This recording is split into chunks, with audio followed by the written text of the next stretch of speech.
네, 수요 예배에 나오신 우리 모든 성도님들 환영하고 축복합니다. 이 시간 실족하지 않는 복, 실족하지 않는 복이라는 제목으로 함께 말씀을 나누기를 원합니다. 여자가 낳은 자 중에 가장 위대하다라고 칭찬받았던 사람, 바로 세례 요한이죠. 이 사람이 감옥에 갇히게 되었습니다. 왜 세례 요한이 감옥에 갇히게 되었을까요? 바른 말을 하였기 때문입니다. 그 당시에 왕이었던 헤롯 왕에게 바른 말을 했습니다. 헤롯이 자기의 의붓 동생인 빌립, 그 빌립의 아내 헤로디아를 빼앗아서 자기의 아내로 삼은 것입니다. 세례 요한이 이 헤롯에게 바른 말을 전했습니다. 이것은 당신의 큰 죄다라고 말했죠. 그러자 헤롯이 세례 요한을 감옥에 가두어 버렸습니다. 이 감옥에 갇힌 뒤에 세례 요한은 다시는 풀려나지 못했습니다. 얼마 후 그는 참수형을 당하고 만 것입니다. 정말 그 젊은 나이지만 이 감옥에 갇힌 세례 요한은 결국 그 자기 인생의 그 마지막 순간을 보내게 된 것이죠. 그러니까 그 순간이 얼마나 중요한 순간이며 얼마나 그 진지한 순간이었는지 우리가 생각해 볼 수 있는 것 같습니다. 이때 정말 중요하고 진지한 그 순간에 세례 요한이 자신의 제자들을 예수님께 보내어 아주 심각한 질문, 아주 진지한 질문을 던집니다. 그것이 무엇이죠? 우리 19절에 요한이 그 제자 중 둘을 불러 주께 보내어 이르되 오실 그이가 당신이오니이까 우리가 다른 일을 기다리오리이까 하라 하며. 세례 요한의 이 질문, 예수님 당신이 정말 메시아 맞습니까? 아니면 우리가 다른 일을 기다려야 합니까? 이 질문은 참 우리로 하여금 당황하게 만드는 것 같습니다. 그뿐만 아니라 예수님 주위에 있는 수많은 사람들도 이 세례 요한의 질문을 들었을 텐데 그들도 참 당황했을 것입니다. 이런 것이죠. 마치 한 평생 목회하신 한 목사님께서, 존경하신 그 목사님께서 소천하시기 직전에 제자들과 가족들을 불러 모으고 내가 정말 천국 갈 수 있을까? 이 말을 하신다면 얼마나 주위의 사람들이 당황스럽겠습니까? 그만큼 당황스럽고 근본적인 질문인 것이죠. 아니, 그렇게 위대하다고 했던 이 세례 요한이 어떻게 이러한 질문을 예수님께 던지게 된 것일까요? 이 시간 우리 두 가지 질문을 해결해 보면서 말씀을 살펴보길 원합니다. 첫째로는 왜 세례 요한이 예수님께 이러한 질문을 던졌냐는 것입니다. 왜 세례 요한은 왜 이러한 의심을 했을까요? 이 질문을 우리가 살펴보기를 원하고, 둘째로는 예수님께서는 이러한 세례 요한의 질문에 과연 어떻게 대답하셨을까요? 이 두 가지 질문을 함께 살펴보기를 원합니다. 먼저 여러분, 위대한 이 세례 요한이 왜 의심을 했을까요? 왜 예수님을 의심하였을까요? 세례 요한은 분명히 자기의 입으로 예수님을 이렇게 선포하였습니다. 보라, 하나님의 어린 양이로다. 하나님의 어린 양. 내 뒤에 오시는 그분은 너무나 엄청난 분이기 때문에 내가 그분의 그 신발끈도 매기 감당할 수가 없다. 신발끈을 풀기도 감당할 수 없다. 라고 말했던 세례 요한입니다. 내가 말했던 그분이 바로 이 예수님이다. 라고 자기 입으로 증거했던 사람이 세례 요한이죠. 그런데 왜 세례 요한이 오늘 이렇게 터무니없어 보이는 질문을 하는 것일까요? 세례 요한도 신앙의 굴곡이 있어서 처음 예수님 만났을 때는 참 기쁘고 열정도 있었는데 시간이 지나고 열정도 식고 심지어 감옥에 갇히는 이러한 어려움을 당하자 믿음이 의심으로 변한 것일까요? 이런 이유는 아닌 것 같습니다. 왜냐하면 예수님께서는 다른 사람들처럼 세례 요한을 책망하거나 세례 요한을 비웃거나 그렇게 하지 않으셨기 때문입니다. 예수님은 누구보다 세례 요한의 마음을 잘 알고 계셨습니다. 오히려 세례 요한을 예수님은 격려하시고 그에게 친절히 답변하십니다. 예수님은 세례 요한을 충분히 이해하신 것이죠. 오히려 그 주위에 있는 사람들이 세례 요한을 비웃었습니다. 그때 그 비웃는 사람들을 향해서 너희가 무엇을 보려고 광야에 나갔느냐? 그들을 책망하셨습니다. 그리고 세례 요한을 비웃는 사람들을 향해서 여자가 낳은 자 중에 세례 요한보다 더 큰 자가 없다라고 세례 요한을 칭찬하셨습니다. 여러분, 그렇다면 왜 이 위대한 세례 요한이 왜 예수님을 의심했을까요? 오실 그가 당신 맞습니까? 아니면 우리가 다른 사람을 기다려야 합니까? 다른 일을 기다려야 합니까? 왜 세례 요한은 예수님을 의심할 수밖에 없었을까요? 그것은 예수님께서 심판을 하지 않고 불의한 세상을 계속해서 가만히 두셨기 때문입니다. 예수님께서 심판하지 않으셨기 때문입니다. 심판하지 않고 회개를 시키고 전도하러 다니시는 것입니다. 예수님은 분명히 메시아가 맞는데, 그리고 메시아는 심판주로 오시는 게 분명한데 세례 요한은 이것을 잘 알고 있었던 것이죠. 왜냐하면 오래전 구약 선지자들은 장차 메시아가 오면 이 땅에 심판하실 심판주로 오신다고 구약 선지자들이 선포했기 때문입니다. 세례 요한도 그것을 너무나 잘 알고 있었습니다. 예수님께서 메시아가 분명히 맞다면 심판주로 오시기 때문에 구원할 사람을 구원하고 심판할 사람을 심판하여서 이 불의한 이 세상을 빨리 끝내셔야 한다는 것이죠. 그런데 예수님은 지금 심판하지 않으시고 이 불의한 세상을 계속 두고 보시는 것입니다. 여러분, 구약 성경에 보면 수많은 선지자들이 무수히 많은 부분에서 오실 메시아는 그 심판주로 오신다, 심판주로 오실 것이다 라고 예언을 하였습니다. 대표적으로 말라기 3장 5절에 내가 심판하러 너희에게 임할 것이라 점치는 자에게와 간음하는 자에게와 거짓 맹세하는 자에게와 품꾼의 사게 대하여 억울하게 하며 과부와 고아를 납치하며 나그네를 억울하게 하며 나를 경외하지 아니하는 자들에게 속히 증언하리라 만군의 여호와가 말하였느니라. 이처럼 구약의 선지자들은 메시아가 이 땅에 오시면 심판을 받는다고 선포하였습니다. 물론 구원도 받죠. 구원과 심판이 동시에 이루어진다라고 선포했습니다. 구원할 사람은 구원하고 이 세상을 심판하시는, 그리고 모든 것을 다 끝내시는. 그래서 구약의 선지자들이 볼 때 메시아는 이 땅에 한 번 오시는 것이죠. 한 번. 그분이 한 번 오셔서 구원과 심판이 같이 일어나는 것입니다. 이것이 구약의 선지자들의 메시지였습니다. 그런데 실제로 신약이라고 하는 뚜껑을 열어보니 어떻습니까?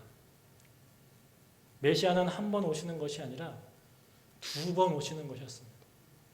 처음 오실 때 구원하기 위하여 오시고, 그리고 다시 오실 때 심판하러 오시는 것이었습니다. 구약의 선지자들에게는 메시아의 오심이 그들의 눈에는 한 번으로 보였습니다. 그런데 실제로 신약의 뚜껑을 열어보니 메시아의 오심이 두 번, 초림과 재림이 있는 것이죠. 그리고 그 초림과 그 재림 사이에는 아주 긴 시간이 있는 것이죠. 우리가 사는 이 시간, 지금의 이 시간은 어떤 시간입니까? 바로 예수님의 처음 오심과 다시 오심의 그 사이에 있는 시간인 것이죠. 구약의 선지자들은 이것을 잘 이해하지 못했습니다. 그것을 구약 시대의 한계라고 합니다. 구약 시대의 한계였기 때문입니다.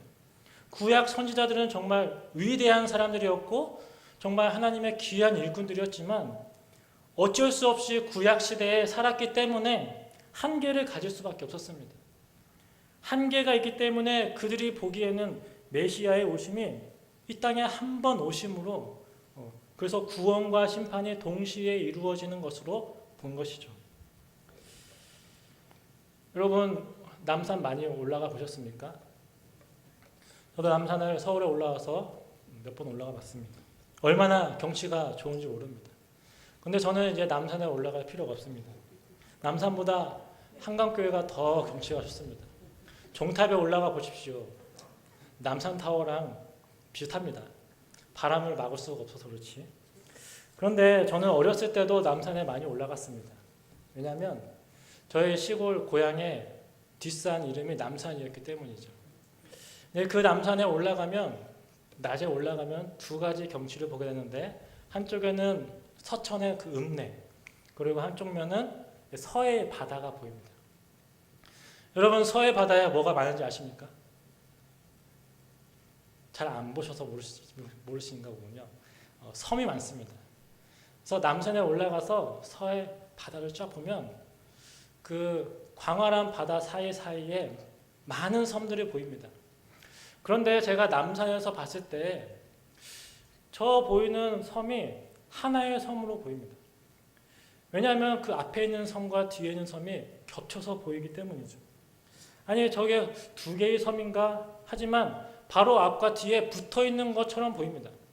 그 멀리 남산에서 멀리 있는 섬을 볼 때 하나의 섬으로 보이지만, 사실 가까이 배를 타고 그 섬에 들어가 보면 앞에 있는 섬과 뒤에 있는 섬이 떨어져 있는 두 개의 섬이었던 것입니다.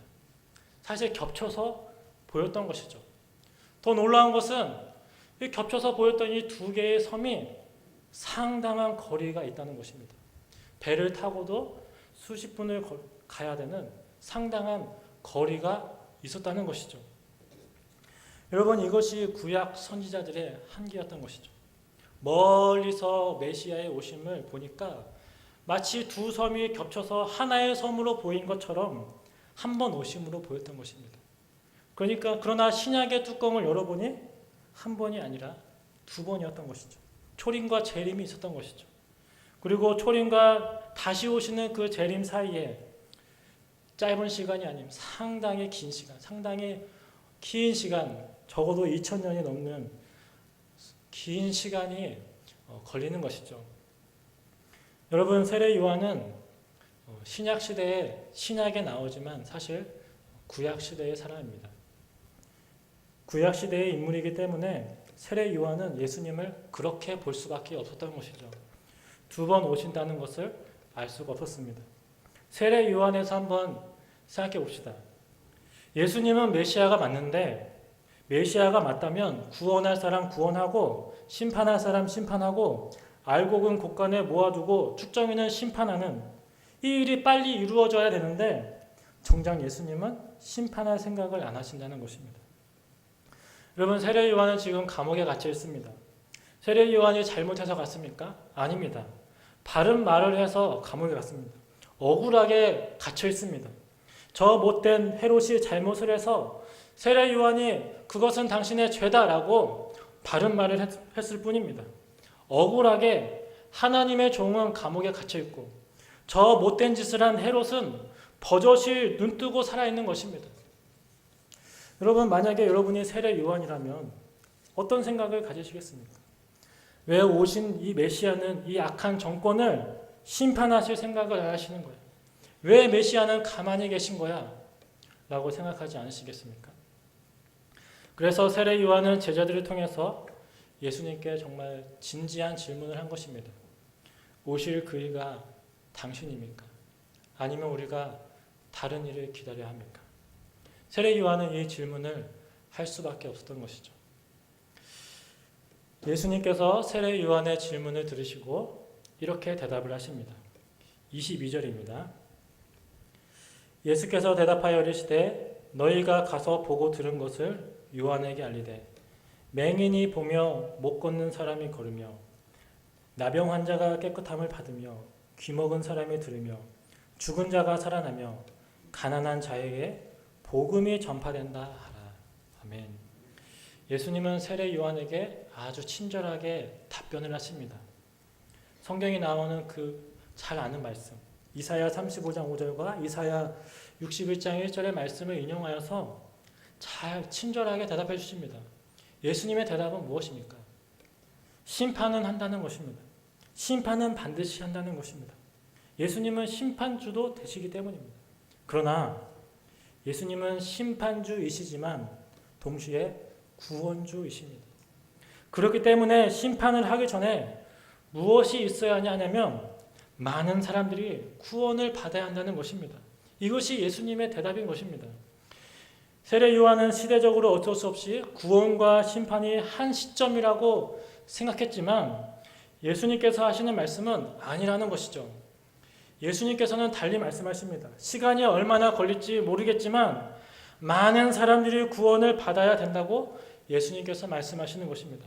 맹인이 보며 못 걷는 사람이 걸으며 나병 환자가 깨끗함을 받으며 귀먹은 사람이 들으며 죽은 사람이 살아나며 가난한 자에게 복음이 전파되는 이 구원이 이루어진 후에 심판을 하신다라는 것입니다.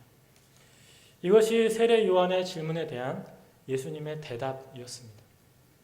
그렇기 때문에 세례 요한아 실망하지 말라라는 것입니다. 실족하지 말라라는 것입니다. 23절에 누구든지 나로 말미암아 실족하지 아니하는 자는 복이 있도다 말씀하십니다. 무슨 말씀입니까? 너는 절대로 실족하거나 넘어져서는 안 된다. 눈앞에 보이는 이 불의한 세상을 쳐다보면서 눈앞에 보이는 이 이해되지 않는 일들, 이해되지 않는 일들을 당한다고 해서 그렇다고 해서 마음에 실족을 하고 너는 넘어져서는 안 된다라고 그를 격려하시는 것이죠. 심판은 분명히 한다. 내가 바로 메시아 심판주이다. 그러나 그 전에 먼저 구원주로서 많은 이들을 구원할 것이다 라고 말씀하십니다. 우리도 마찬가지입니다. 우리도 눈에 보이는 이해되지 않는 일들, 정말 내가 이해되지 않는 수많은 일들을 보게 됩니다. 요즘 들어서 더 많이 보게 되는 것 같습니다. 그리고 나도 당하고 그런 세상을 눈으로 보면서 그런 상황에서도 실족하지 않는 사람이 복되다라는 것입니다. 실족하지 않는 사람. 끝까지 실망하지 않고 인내하라는 것입니다. 고린도후서 6장 2절에 이 시대 내가 은혜 베풀 때에 너희에게 듣고 구원의 날에 너를 도왔다 하셨으니 보라 지금은 은혜 받을 만한 때요 보라 지금은 구원의 날이로다.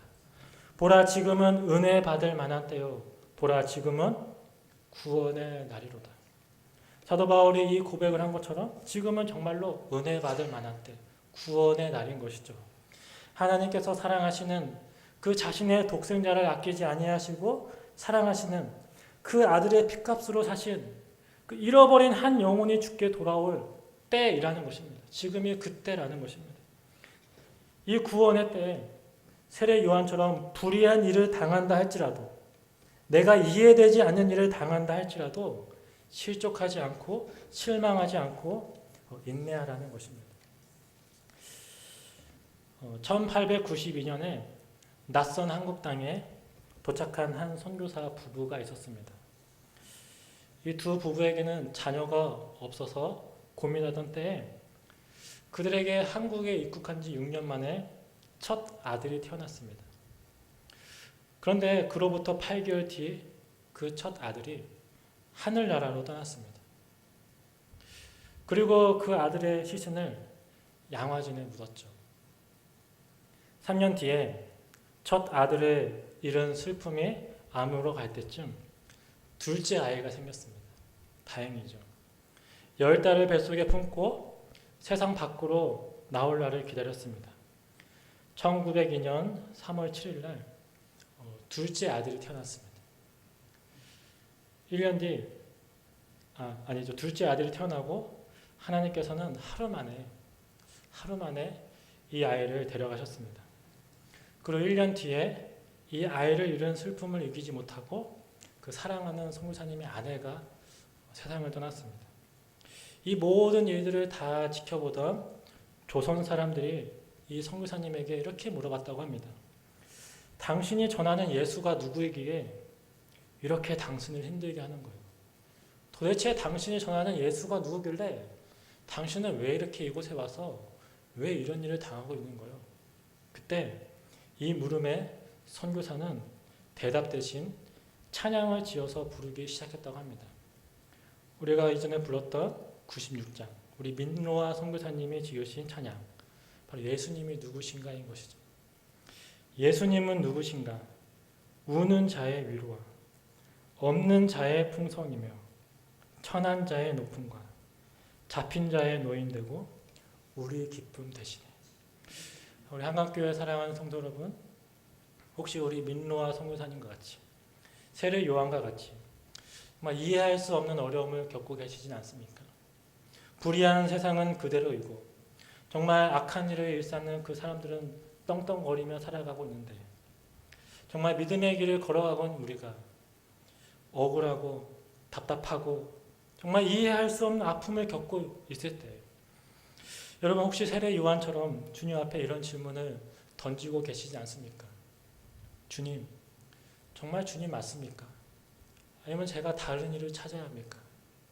그런 마음을 혹시 품고 계시지 않습니까? 우리 주님은 대답하십니다. 맞다. 나는 이 세상, 이 불의한 이 세상을 심판할 심판주가 맞다.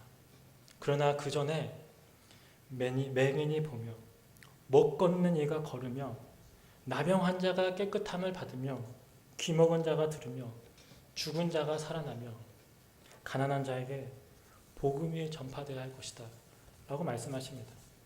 맞습니다. 우리 주님 분명히 다시 오실 것입니다. 불의한 이 세상을 분명히 주님 심판하실 것입니다. 성도의 눈물을 닦아주시고 흉악한 자들을 어두운 이 세상을 향해 주님 분명히 진노의 심판을 하실 것입니다. 그러나 지금은 심판의 때가 아닌 은혜의 때요. 구원받을 만한 때라는 것입니다. 주님을 보지 못하는 정말 맹인과 같은 사람이 주님을 보고 주님을 따라갈 수 없는 정말 안진뱅이와 같은 사람이 주님을 따라가며 죄악에 물든 정말 나병 자와 같은 사람이 주님의 보혈로 깨끗함을 받고 주님의 말씀을 듣지 못한 영적으로 기머거리 같은 사람이 주의 말씀을 들으며 정말 영적으로 죽은 자가 살아나고 가난한 자에게 복음이 전파될 이때 오늘날 이 가운데 그러한 일들이 일어나고 있는 것입니다. 불의한 세상에서 복음의 사명을 감당하고 있는 우리에게 주님 말씀하시기를 누구든지 나로 말미암아 실족하지 아니하는 자는 복이 있도다. 우리 모두가 실족하지 아니하며 정말 실망하지 아니하며 주님 다시 오시는 그날까지 복음을 증거하는 복된 삶을 살아가는 우리 모두 되기를 간절히 소망합니다. 이렇게 기도하겠습니다. 우리 시간 함께 합심하여서 기도하기를 원합니다. 혹시 이해되지 않는 어려움과 억울한 일들로 인해 주님 앞에 그 아픈 마음을 가지고 찾아오셨습니까? 불의한 이 세상을 주님께서 심판하지 않으시고 악한 일을 행하는 자들이 떵떵거리며 살아가는 이 세상에서 혹시 실망하거나 실족하고 계시진 않습니까? 이 시간 우리 믿음의 눈을 들어 다시 오실 주님을 바라보기를 원합니다. 그리고 이 시대를 우리가 믿음의 눈으로 바라보기를 원합니다. 은혜 받을 때요.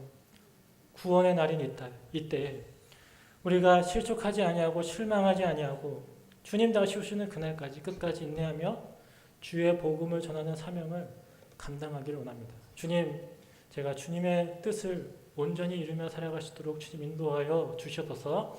한번 주여 두 번 부르시고 기도하겠습니다.